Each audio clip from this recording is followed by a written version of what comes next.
présentation, Philippe. Alors, Philippe Labedan, je suis le président de la Banque alimentaire de Bayonne, Pays Basque. Et donc, en plus, aujourd'hui, ça me fait plaisir de venir à ce Top Transport parce que j'ai eu un passé dans le transport, justement. Et donc, j'ai déjà participé par le passé à des... Donc voilà, on va vous parler de la Banque alimentaire. Alors, comme ne le dit pas son nom, c'est une banque sans argent, mais très, très, très riche humainement. Donc, voilà. Merci. Donc moi, Jean-Paul Méroninx, je suis président de la Banque alimentaire de la Somme.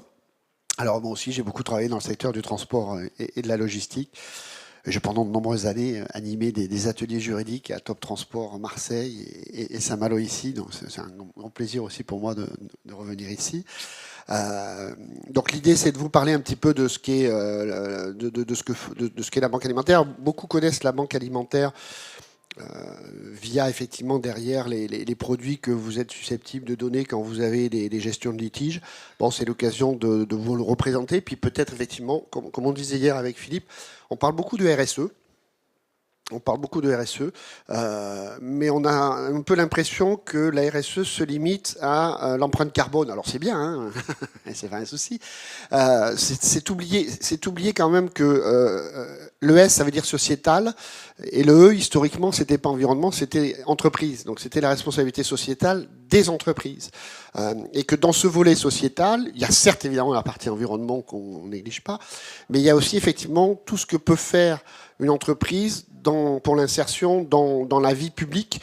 Ça comprend aussi des sujets sur l'égalité homme-femme, sur l'inclusion, sur des tas de choses, mais aussi la solidarité. Et puis c'était l'occasion de revenir. Alors cette fois-ci, hier, vous avez lu le E, et donc cette fois-ci, on va vous parler du S de Voilà. RSE. Et c'est en fait l'objectif, c'est que les entreprises deviennent citoyennes encore plus et solidaires.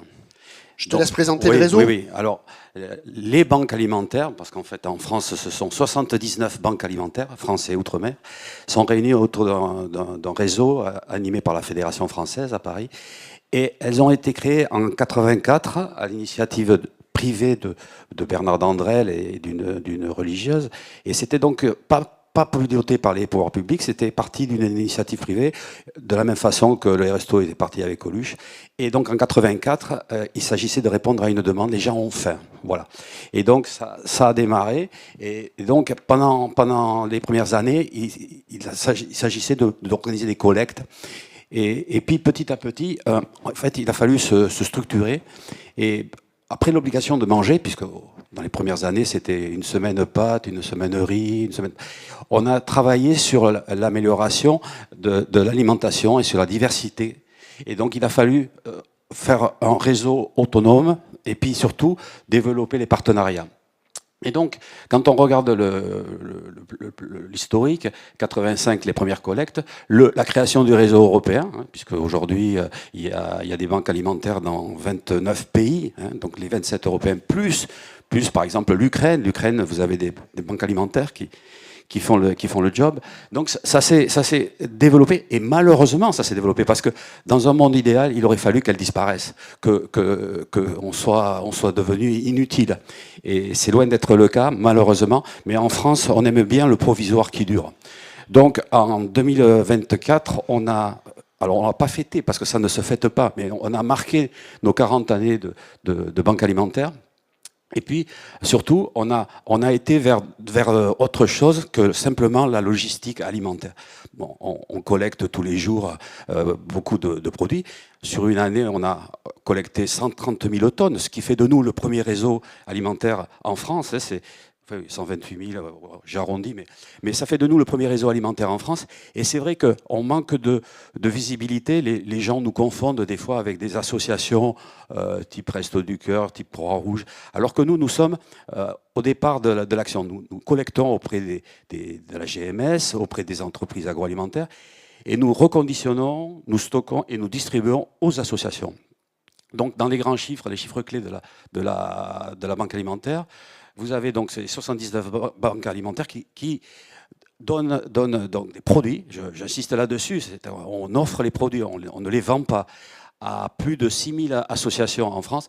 Et donc, ce sont 2 400 000 personnes accueillies. Donc, on dit accueillies parce que ce n'est pas des bénéficiaires, c'est la précarité alimentaire. C'est quelque chose qui, dans l'imaginaire de beaucoup de gens autrefois, c'était la grande précarité, les gens sans abri dans la rue.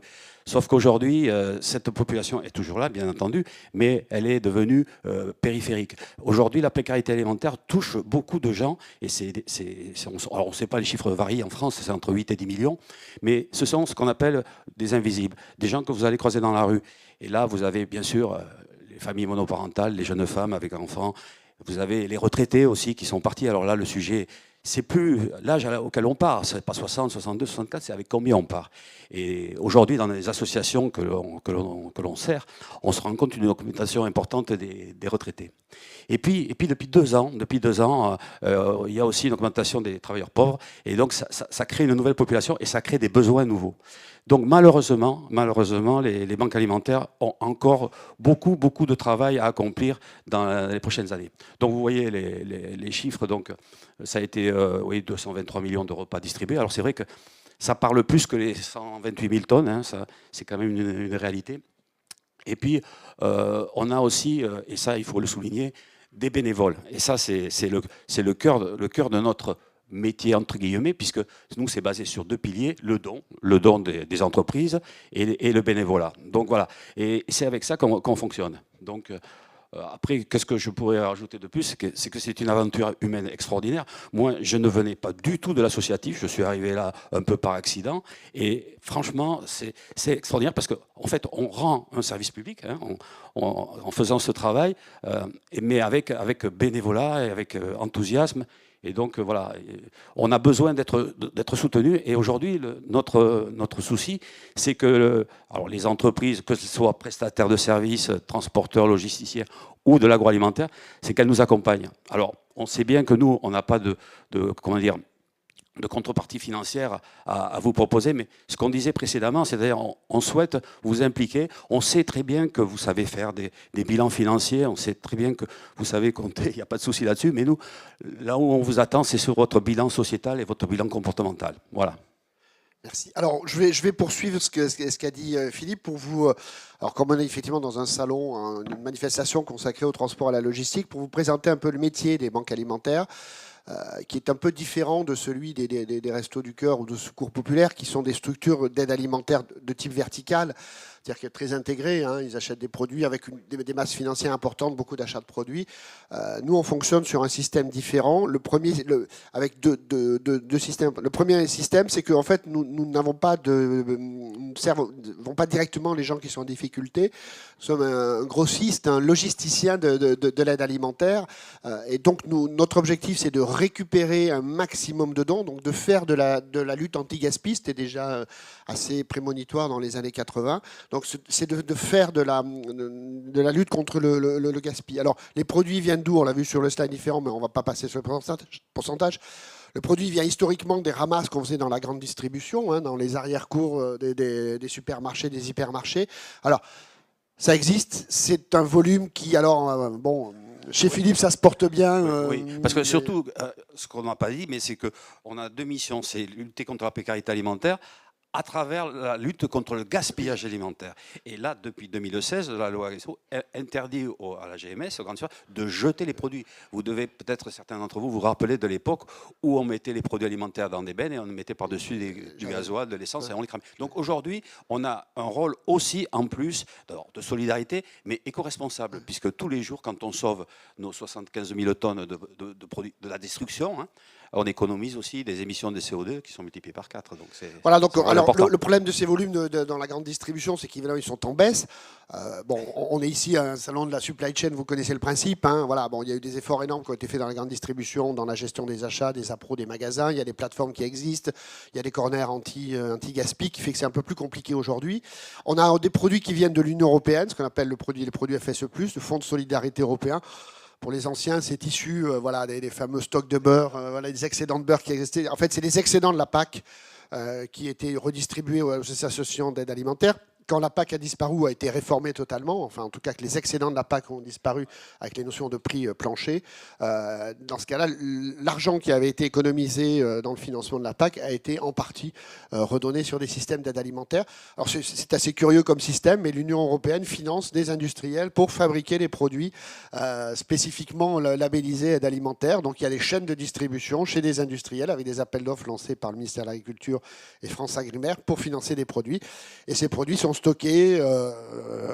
On a ici notre prestataire préféré, donc chez Bernardi à Soissons, qui gère tous les produits FSE+, alors pas que pour la banque alimentaire, mais aussi pour ce qu'on appelle les 4 têtes de réseau, hein, parce que le ministère a dit, nous, on ne va pas s'embêter avec 40 000 associations.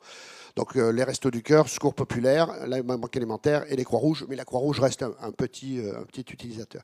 Ensuite, le troisième outil, c'est les dons. Alors, c'est les dons qui viennent d'industriels, de distributeurs. Et ça, c'est pour ça qu'on est là aujourd'hui. Ces dons, ils viennent de quoi? Alors, on a des produits qui sont en fin de vie. Alors attention, pas les produits frais, mais les produits secs qui sont en fin de vie, en DDM, date de durabilité minimale. Mais un produit dont la DDM est courte ou dépassée est un produit qui est consommable. Vous avez tous dans vos placards des paquets de pâtes dont la DDM est dépassée. Ça ne veut pas dire que vous allez vous empoisonner quand vous allez manger vos pâtes. C'est ça le principe.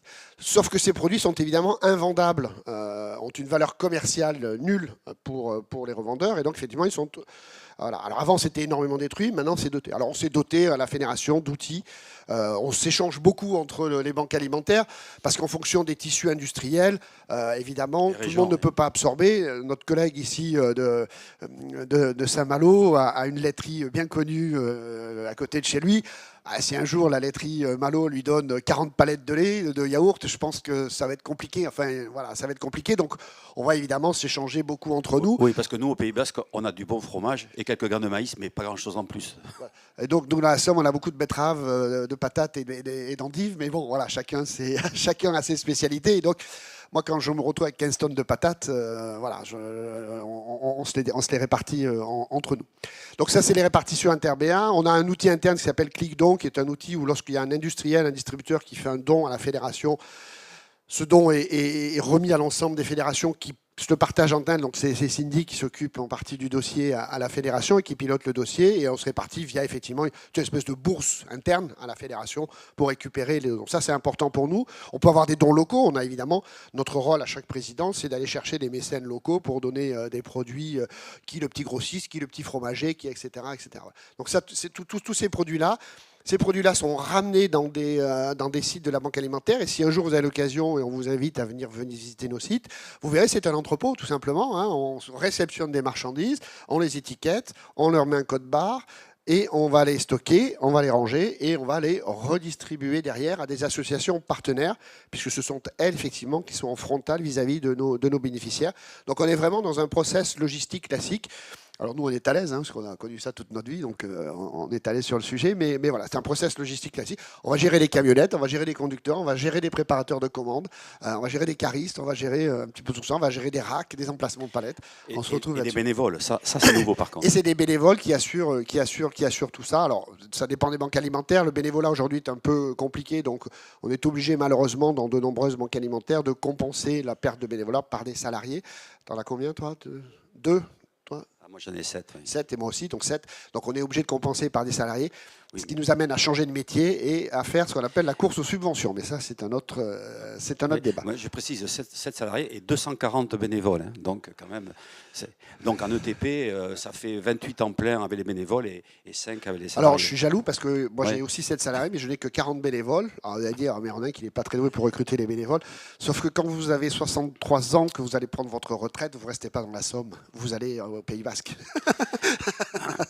Oui, et donc, les retraités, c'est lui qui les récupère. Et surtout, on valorise ces contributions volontaires, c'est-à-dire on valorise les dons chaque année qui nous sont donnés par les industriels, et puis on valorise aussi ce temps de travail. Donc, par pitié, prenez votre retraite dans le Nord, c'est très joli. Oh, ouais. Il y a de très belles plages. Et puis avec le changement climatique, c'est plus sympa, vous verrez dans 30, 40 ans, les gens iront plutôt dans le Nord. Bon, parce que surtout, aujourd'hui, il y a 20 ans, à 60 ans, vous arrivez, vous étiez cramé, à 65 ans, vous étiez mort. Aujourd'hui, je confirme, non, à 70, 75, on a encore du gaz, quoi, on peut fonctionner. Quoi, donc. Voilà, mais plus sérieusement, pas de caricature. C'est vrai que voilà, il y a beaucoup de retraités dans le Pays Basque, mais oui, il y a aussi de la précarité. Parce qu'on est sur des zones en tension très forte en matière immobilière, donc avec des prix de loyer qui sont très importants. La difficulté de la précarité alimentaire, c'est qu'effectivement, la précarité alimentaire, ça se mesure à quoi? Ça se mesure à ce qu'ont les gens à la fin du mois vivre, pour se nourrir, se loger, se vêtir, vivre du quotidien. Or aujourd'hui, qu'est-ce qui s'est passé autour des 30 et 40 dernières années? C'est que la part du loyer est devenue considérable, est devenue le premier poste dans les foyers, et que sur certaines zones, c'est extrêmement compliqué et qu'on se retrouve derrière. Alors, Toi, tu en as pas. Toi, tu n'en as pas un. Moi, par exemple, sur Amiens-Picardie, on a sur les 10 000 personnes accueillies, nous avons 1000 étudiants qui effectivement ont d'énormes difficultés parce que, alors, soit ils ont une bourse, mais ça part vite, soit ils sont juste au-dessus de la bourse et c'est les parents qui aident, mais les parents ne sont pas non plus, voilà. Et une fois qu'ils ont payé les chambres de Crous, il n'y en a plus. Ils font de la colocation, mais c'est 300, 400, 500 euros. Résultat, ils vont travailler à droite à gauche. Donc on se retrouve avec de plus en plus d'étudiants en précarité.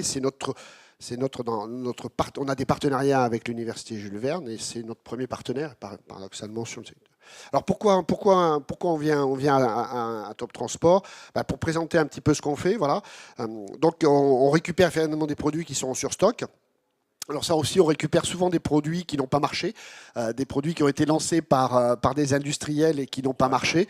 Problème de packaging aussi. Packaging, on va retrouver des boissons vitaminées avec du gingembre, de l'orange amère et du cassis. Tout ce qu'il ne nous faut pas. Bon, c'était fort sympathique. Il y a eu un très bon directeur marketing, mais la capacité du directeur marketing n'a pas suffi. Donc on se retrouve parfois sur des produits en surstock qui n'ont pas marché. Des produits déclassés, on l'a dit, c'est les produits qui sont à DDM dépassés, courtes ou dépassées. Alors on a le droit, hein, on précise, hein, on travaille tous dans les banques alimentaires sur la base d'un GBPH, hein, un guide de bonne pratique de l'hygiène, au même titre que n'importe quel industriel de l'agroalimentaire. Et nous avons des règles évidemment très strictes. Les DLC, en revanche, nous sommes intraitables sur les DLC. Oui. Quand la DLC est dépassée, c'est pas possible. C'est un vrai souci, les DLC. Parce qu'on n'a pas le droit évidemment de distribuer des produits DLC. Or, on récupère des produits à DLC de plus en plus courtes dans les magasins. J'ai une directrice de magasin une fois qui m'a dit je donne ma chance au produit jusqu'à la dernière minute. C'est bien, sauf qu'on récupère le soir un produit dont la DLC est du soir, et ben nous le lendemain on peut pas le distribuer. Oui, parce que l'accord qu'on avait en 2016 avec la GMS, c'était en fait à J-2, c'est-à-dire 48 heures pour pouvoir récupérer les produits, les préparer et les redistribuer. Or, aujourd'hui, pour 80%, on est à J0. C'est-à-dire que ceux qu'on va chercher le matin, on les reconditionne et on les renvoie aux associations en début d'après-midi pour qu'ils soient distribués parce qu'on ne peut pas aller au-delà. On travaille en flux tendu. Quoi. Ouais, on est en just in time. Voilà, donc ça, c'est la difficulté. Et puis, on récupère des produits qui ont des problèmes d'étiquetage, d'emballage. Ouais. On a récupéré, nous, récemment, des céréales écrites en italien. Des confitures en japonais, enfin bon, on récupère des trucs, mais on prend évidemment. Mais on a banni de notre vocabulaire le mot reste. Il faut surtout pas de reste. On n'est pas entre guillemets une poubelle parce que ça pourrait certaines personnes, oui, ils vont s'en contenter. Pour eux, ça va le faire. Non, non, pas du tout. On est dans une stricte application des normes sanitaires. Il faut le souligner. Enfin, c'est des beaux produits. Alors, bon, ouais. Ensuite, pour la partie transport, comment ça se passe? Donc nous, évidemment, on vous a dit, on a des industriels qui sont un peu partout dans toute la France. Je ne parle pas des collectes locales où on fait des petites ramasses avec nos camionnettes, mais on a nos propres, on fait du compte propre. Oui, on pourrait peut-être adhérer à la commission compte propre. Donc on a effectivement du compte propre, hein, puisqu'on a nos propres camionnettes pour faire les ramasses ou les livraisons, hein, en fonction des stratégies. Ensuite, on a effectivement des transports nationaux. Qui sont organisés notamment sur les fameux clics-dons ou les dons interbanques où effectivement on est amené à soit s'échanger des marchandises entre nous, soit on utilise effectivement, comme dans le cas de produits FSE+, il y a une banque alimentaire qui va servir de plateforme et qui va après redispatcher sur les autres plateformes derrière, les autres banques alimentaires derrière. Donc il y a un vrai schéma transport, un peu siloté, pas très harmonisé au plan national, mais enfin bon, ça... Non, mais il a le mérite d'exister, voilà. Et puis bon, on le fait évoluer au fil des années. Quoi. Voilà, donc on a évidemment des partenaires transport qui nous aident. Il y a une disparité aussi des banques alimentaires. Il y a des grosses machines dans le Nord qui font 4 ou 5 000 tonnes. Et puis à côté de ça, vous avez une petite banque alimentaire à Guéret dans la Creuse qui fait 350 tonnes. Donc c'est assez compliqué parce que les envois qu'ils vont recevoir, ça va être pour 1 ou 2 palettes. Ça va être compliqué à gérer. C'est compliqué. Moi, mes collègues du Nord, évidemment, quand ils commandent... C'est des camions complets ou des demi-lots. C'est vrai qu'à Cahors ou Guéret, c'est un peu plus compliqué. Voilà. Donc on a des partenaires transport. Alors on a un fonds mutualisé transport hein, qui nous aide et notamment pour tout ce qui est les flux interrégions, les flux clics-dons interrégions. On peut citer, mais effectivement, on a une grosse aide du groupe Seva Logistique. Bon, hein, on peut le dire, parce que ça peut aider ça peut aider et inciter les Ça autres. peut susciter des. Donc, Seva Logistique, via sa fondation, effectivement, abonde le budget transport de la fédération, ce qui nous permet effectivement derrière d'avoir des camions interrégions qui nous coûtent rien. Cindy veille au grain pour savoir si tout se passe bien, etc. Mais on est preneur. Il faut savoir que, bon, je ne sais pas s'il y a des transporteurs ou des logisticiens dans ça, mais tout transport que vous pouvez effectuer sur la banque alimentaire est un transport qui peut faire l'objet d'un CERFA. Un certificat fiscal, oui. C'est-à-dire effectivement d'une déduction fiscale. J'entends le débat, on est des pauvres, on ne gagne pas d'argent et tout. Bon, après, il y a deux façons de voir le don. Il y a la façon effectivement d'aider quand même le process, qui me paraît important. Bon, et puis effectivement derrière la partie CERFA. Et voilà. Et après, on va redistribuer ces produits, trucs. Donc là encore, typiquement, pour nous aider en termes de transport, nous, on a des camionnettes. T'en as combien, toi, Daniel? 4? Moi, j'ai un poids lourd. Top. Ouais. T'as des sous, toi? Moi, j'en ai 6. Ouais. 6. Non. Moi, j'ai 5 camionnettes.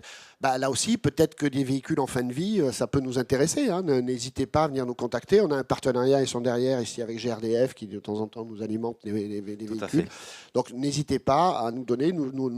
Les 5 camionnettes qu'on a ont été floquées, ont été données. Bon, la Salef, dans le Nord, nous a donné 2 camionnettes. Ce qu'on essaie de faire au niveau des banques alimentaires, c'est d'avoir à proximité de sa banque alimentaire un transporteur régional sur lequel on peut s'appuyer en cas de souci, en cas de besoin. Voilà comment. Alors, qu'est-ce qui est intéressant évidemment pour un transporteur logisticien, évidemment, et quel est l'intérêt du S de sociétal, hein, c'est important. C'est évidemment pour vous de travailler sur le fait que vous allez être effectivement, on est en zéro destruction, donc effectivement, on est sur de la lutte anti-gaspi. Alors, il y a une traçabilité des dons, tout est tracé, je vous l'ai dit. On a un logiciel informatique. On va appeler ça un WMS, mais c'est un peu ça quand même, hein, donc qui s'appelle VIF. On a les attestations fiscales. C'est une valorisation RSE, c'est la valorisation du S sociétal. Et effectivement, pour avoir été formateur dans de nombreuses entreprises et travailler avec de nombreux chargeurs, évidemment, lorsque soit vous êtes chargeur, soit vous êtes transporteur logisticien, lorsque vous avez une gestion de litige, il faut penser à nous. Parce que effectivement, qui dit gestion de litige, dit forcément derrière une question importante qui est le devenir de la marchandise. Tomber du camion. Donc, il se pose souvent la question du devenir de la marchandise. Le devenir de la marchandise, dans beaucoup de cas, alors notamment dans l'agroalimentaire, compte tenu des délais relativement courts, ça se termine par ce qu'on appelle un laissez-pour-compte. Je change de casquette et je redeviens le juriste transport que j'ai été, mais un laissez-pour-compte, c'est quoi? C'est un produit pour lequel, effectivement, le transporteur assume la responsabilité du litige, récupère la marchandise, le chargeur lui laisse la marchandise en laissez-pour-compte, et derrière, cette marchandise, effectivement, le transporteur en a la libre utilisation, et il peut effectivement derrière nous donner. J'ai un souvenir en tête avec un de mes clients il n'y a pas si longtemps que ça, qui s'est retrouvé avec un complet de frites fraîches qui avait été surgelées. Donc des frites fraîches surgelées, donc qui ont été déclarées litige total. Et donc on a fait un laissez pour compte au transporteur, lequel transporteur a gardé le truc et un mois après nous appelle en disant oui, alors je fais quoi de vos frites? Alors je vous explique, monsieur, les frites on vous les a mis en laissez pour compte, donc vous en faites ce que vous voulez. Oui, mais je veux une autorisation. Vous n'avez pas d'autorisation. Elles ont été une frite surgelée, sanitairement il n'y a aucun risque. Résultat des courses, le gars il a attendu 2 mois, et bien la date était passée. Et donc, oui, 40 tonnes de frites fraîches qui ont été balancées à la poubelle. Bon, donc c'était quand même dommage d'entendre encore ce type d'histoire. Mais nous, on a un exemple avec Danone, Yoplait.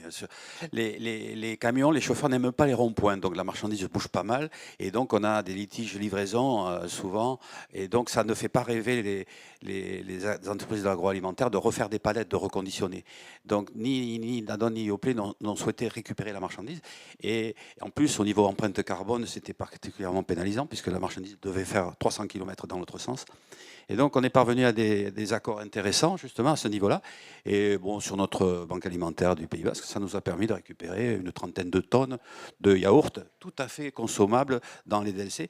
Et donc c'était vraiment à la fois positif pour l'alimentation, mais aussi sur l'empreinte carbone aussi, ça permettait de réduire l'empreinte. Alors, autre exemple qui est dans la Somme, on a un partenariat avec trio qui s'appelle Chronofresh et HelloFresh. Alors certains connaissent peut-être HelloFresh, vous savez, c'est les colis là qu'on distribue, que les gens achètent sur Internet pour distribuer là-dessus. Et donc, le problème des colis HelloFresh, c'est livré par Chronofresh, donc la filiale de Chronopost. Et souvent, alors soit les gens sont pas là, soit les colis sont abîmés, soit c'est pas ce qu'ils ont commandé, soit ça va pas. Enfin bref, il y a des tas de choses. Et donc, effectivement, il y a donc à la fin des tournées, à la fin des tournées Chronofresh, il y a toujours entre 1, 4, 5, une dizaine de cartons qui reviennent et que les gens ne viennent pas récupérer, ne viennent pas chercher.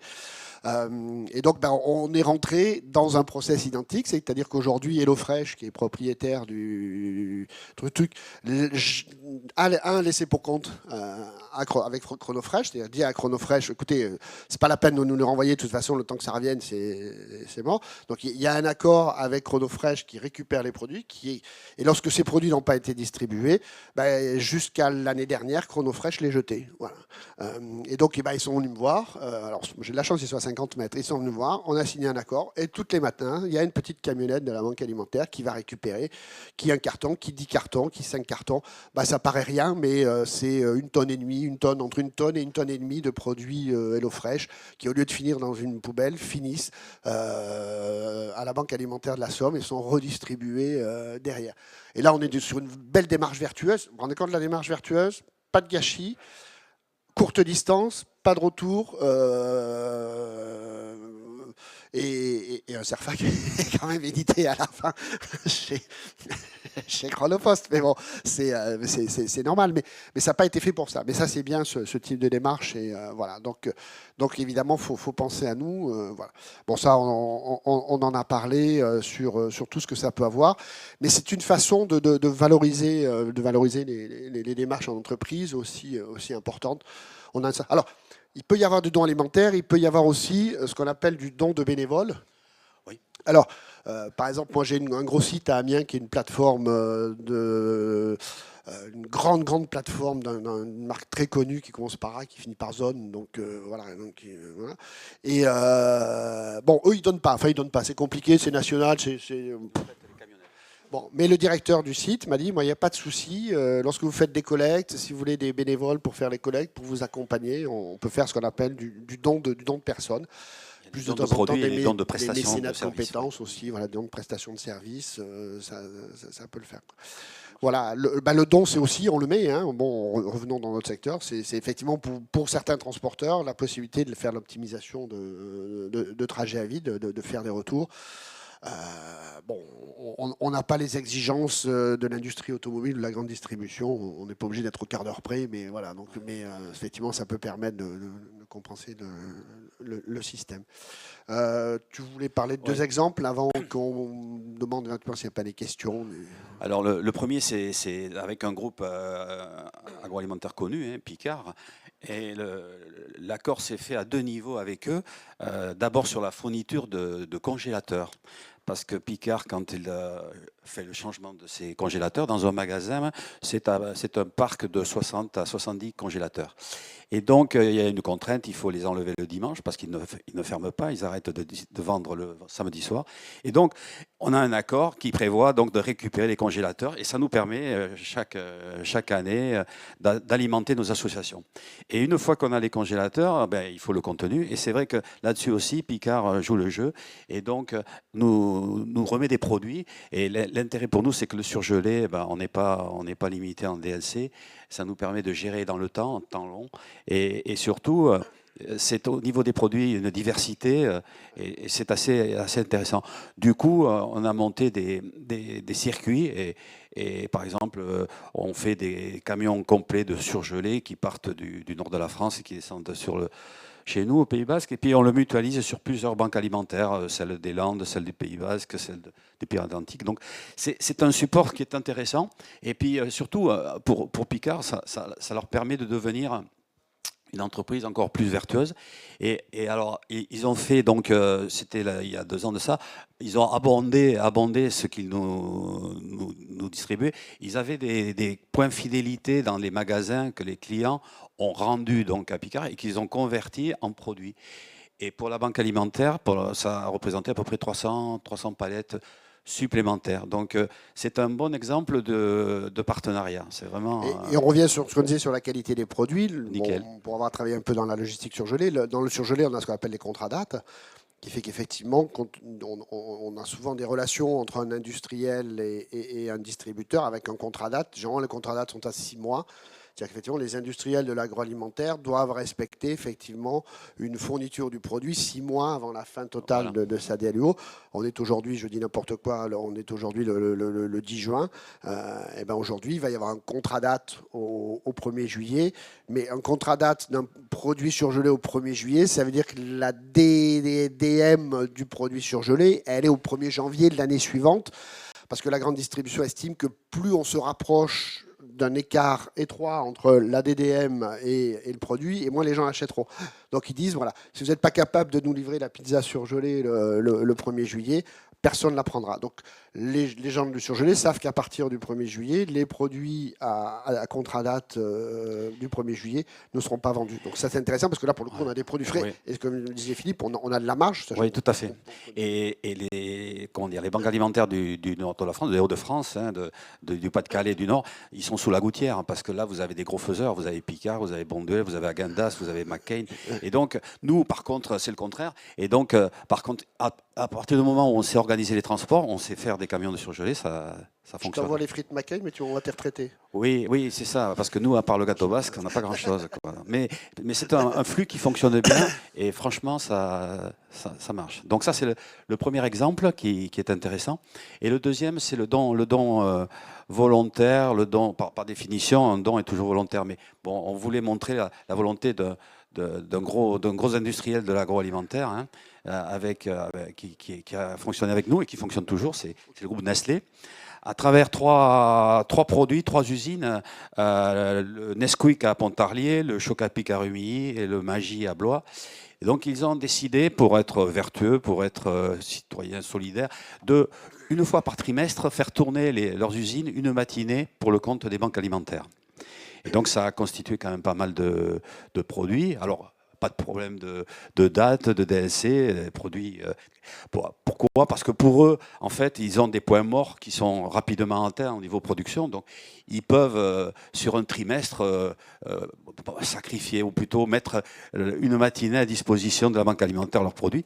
Et ça, c'est quand même génial pour nous. Et en parallèle à ça, nous avons des transporteurs qui se sont associés à l'opération et qui nous font les approvisionnements, parce que là, il s'agit quand même d'un certain nombre de palettes, c'est assez important.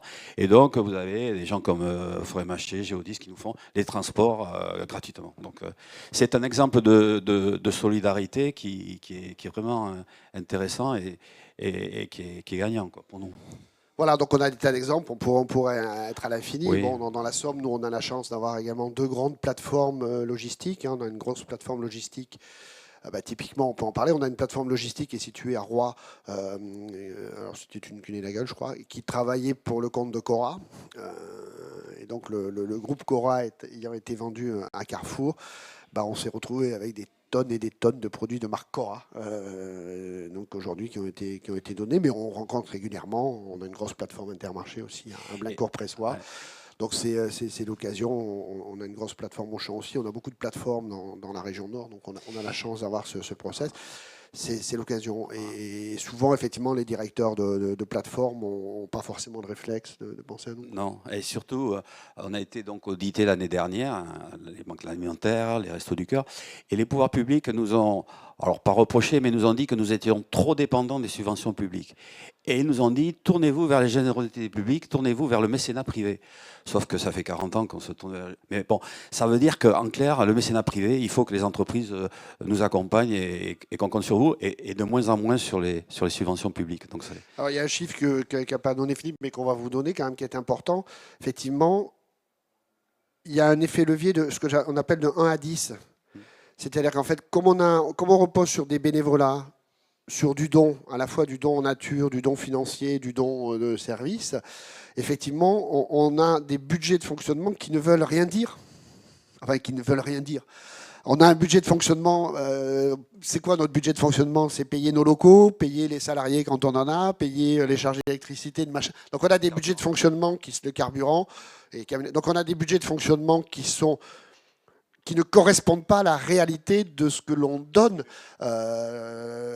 Donc normalement, alors on s'est comparé puisqu'on est à peu près identique, on a 400 000 euros à peu près de frais de fonctionnement, mais derrière on distribué l'équivalent de 5 millions d'euros de denrées alimentaires.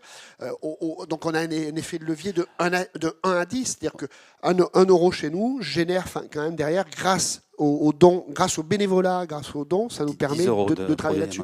Et ça, c'est une puissance, et il faut qu'on continue comme ça. Donc la Cour des comptes, alors elle sait compter les budgets, mais elle ne sait pas valoriser le temps des gens et des personnes. C'est un peu dommage. Oui, tout à fait, parce que nous, par exemple, nos 250 bénévoles, ça représente quand même sur une année 50 000 heures de bénévolat. Et on les chiffre, on les valorise, alors pas dans notre compte de résultat, mais en bas, et ça représente 1 100 000 euros. Ce qui veut dire que pour faire le même travail que ce que l'on fait nous sur le Pays Basque, les pouvoirs publics devraient engager le budget de fonctionnement de 530 000 euros, plus 1 petit billet d'1,6 million. Donc il y a une réalité de service public, et ce qu'on demande au pouvoir public, c'est de le reconnaître, parce qu'aujourd'hui, ils sont en train de nous dire, bon, il n'y a plus d'argent, ça d'accord, on entend, mais on va revenir au crédit d'il y a 4 ans, parce que c'était ça la référence. Sauf que nous, il y a 4 ans, le nombre de personnes accueillies n'était pas le même, et malheureusement, ce que je disais au tout début, la précarité a continué à progresser, et donc ça nous pose vraiment un problème, parce que nous, on fonctionne en fait sans aucune visibilité quand on démarre l'année. On ne sait pas ce qui va se passer, on ne sait pas ce qu'on va. Donc on a des coûts fixes, hein. On a des salariés, on a des camions, on a des gasoil. Donc c'est vraiment un souci. Alors bien sûr, on n'a pas de bénéfices à faire, on n'a pas d'objectif de rentabilité, mais c'est vrai que notre compte de résultat ferait rêver n'importe quel entrepreneur, puisque oui, c'est de 1 à 10, donc c'est génial. Le travail fait par les bénévoles, c'est extraordinaire. Est-ce que vous avez des questions, des remarques, des demandes complémentaires? Oui. Ah, attends, non, t'as un micro qui arrive. Ouais. Bonjour, moi je suis un des bénévoles de Saint-Malo en charge des ressources, donc des relations avec les entreprises, et je voulais apporter juste une petite précision. À côté de tout ce qui concerne l'alimentaire, on est également preneur de beaucoup d'articles complémentaires, des articles de parapharmacie, qui nous sont demandés, et même des articles de bazar. On travaille beaucoup avec des épiceries solidaires. Vous savez, ce sont ces épiceries auxquelles on va donner de l'alimentaire et qui vont revendre pour une somme tout à fait modique aux bénéficiaires. Et ces personnes ont besoin d'alimentaire, mais aussi de tas de produits complémentaires qui nous sont demandés. Donc on est en relation aussi avec des réseaux de pharmacies, avec des grossistes, et vous pouvez, vous, transporteurs logisticiens, récupérer également, dans le cadre des laissés-pour-compte dont tu parlais, des produits de ce genre-là. Mais aussi des articles de bazar. J'ai un exemple tout bête. L'année dernière, le Carrefour de Fougères est passé de location-gérance à exploitation en direct ou l'inverse. On a récupéré ainsi, Daniel, si tu te souviens, c'est 150 palettes de produits absolument divers qui n'ont rien à voir avec l'alimentaire et qui ont été tout à fait acceptés par nos épiceries solidaires. Autrement dit, associer les banques alimentaires uniquement à l'alimentaire, c'est un petit peu restrictif. Vous avez peut-être de temps en temps des articles de briques et de broc dont vous ne savez pas quoi faire. On prend. Et on saura gérer, on saura donner. Il y aura toujours une association. Une réserve sur le textile, parce que ça, le textile... oui, mais... Enfin, pas, mais oui, tout ce qui est hygiène, effectivement, tu as raison, tout ce qui est hygiène, on prend même des produits pour animaux. Récemment, on a eu, dans ce cadre-là, on a eu des cartables. Qu'est-ce qu'on a eu d'autre encore ? Papeterie. On a eu de la papeterie, on a eu des couleurs pour les cheveux, enfin des tas et des tas de trucs invraisemblables, un inventaire à l'après-vert. À part l'électroménager voilà, et le textile, qui c'est un peu compliqué, tu as raison de préciser qu'on s'est élargi de plus en plus sur... Alors nous, dans la Somme, on a beaucoup d'étudiants et étudiantes, et on fait beaucoup d'opérations, tout ce qui est autour de la précarité, l'hygiène féminine, etc. C'est parce que tout ce qui permet quand même d'alléger le portefeuille de la personne bénéficiaire, c'est des produits qui coûtent très cher en plus, et on se rend souvent compte qu'il y a un sacrifice aussi qui est fait sur ce type de produit. Oui, et on se télescope aussi, malheureusement, avec des stockers sur ces reliquats qui font une course vous observez depuis pas mal d'années la mise en place d'épiceries à prix discount, à prix fracassier, en plus des grandes de la GMS qui, elle aussi, met des corners à prix fracassé. Donc, toutes ces actions, tous ces nouveaux concepts font que nous, la ramasse quotidienne baisse sensiblement. Et donc, on espère que les industries agroalimentaires prendront le relais, ou plutôt augmenteront leur participation vis-à-vis des banques alimentaires. Voilà, merci à vous, parce que je crois que... Non, vous voulez... Non, non. Merci à vous, on va pas, parce que je sais que le temps est compté, vous allez avoir de rendez-vous. Merci à rien. Merci vraiment à Comexposium de nous avoir accueillis dans le cadre de ça. C'est un peu nouveau, c'est un peu... Voilà, mais c'est une façon aussi pour nous de nous faire connaître dans le milieu B2B. Merci Philippe d'être venu avec plaisir. De si loin. Merci avec à toi. Plaisir. On est tous les deux, donc à la fédération, il y a un comité transport. Et quand ils ont vu notre CV, ils nous ont dit vous ne pouvez pas ne pas y aller, donc on s'est retrouvés tous les deux. On est rattrapés par notre passé. Comité de transport. Voilà, quoi. Merci, merci à vous. Bonne fin de salon. Merci.